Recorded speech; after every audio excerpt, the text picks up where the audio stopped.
Si Jonathan Kuminga na mismo ang tumapos sa matagal ng usap-usapang trade patungkol sa kanya dahil ayon kay Shams mga kaibigan ay nag-request na ng trade si JK sa Warriors.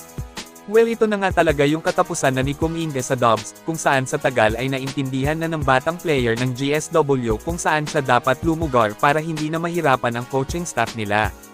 Matunaw kasi ang storya ngayon, galing na rin daw ang storyang ito sa isang manlalaro ng Golden State na wala daw pong tiwala si Kerr kay JK. Ngayon malaki nga daw ang interest ng Los Angeles Lakers na kuhanin si Jonathan Kuminga, kung saan idol daw umano ng GM ng Lake Show si Kuminga at naniniwalang special ang tandem nila ni Luka.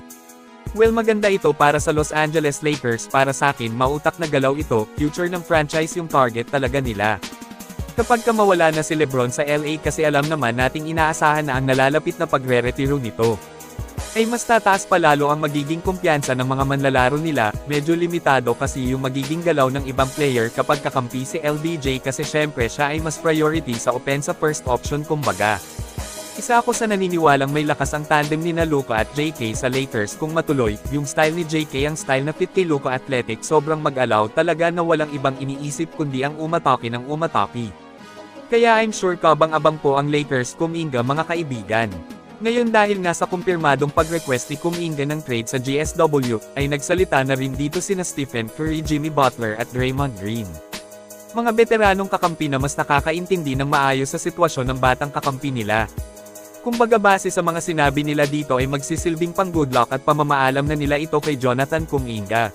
Sabi ni Jimmy Butler, mga kaibigan, ay susuportahan pa rin niya nilang lahat kahit saang team mapunta si JK. Sabi naman dito ni Stephen Curry ay kumbaga ani niya hindi kailanman naging pabigat ang sitwasyon ni Kuminga sa team nila. Ginagawa daw umano nila ang lahat ng makakaya sa laro kahit wala ang batang kakampi. Dagdag pa niya matatapos lang din naman ang lahat sa saktong panahon. Ani din ni Draymond Green, mga kaibigan, na kumbaga kahit saan mapunta si Jonathan ay alam niya na magiging successful ito. Sa batang edad daw niya ngayon ay naniniwala si Green na mas gaganda pa ang takbo ng career niya sa basketball. Hindi naman nga daw ito humihinto sa pag-iensayo, gusto ng malaking improvement sa laro, mabait at masiyahin nga daw pa si JK, sabi ni Dre.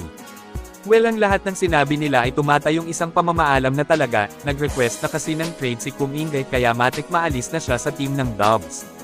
Ngayon patuloy lang natin na aabangan pa ang mga susunod na mangyayari kay JK sa Warriors.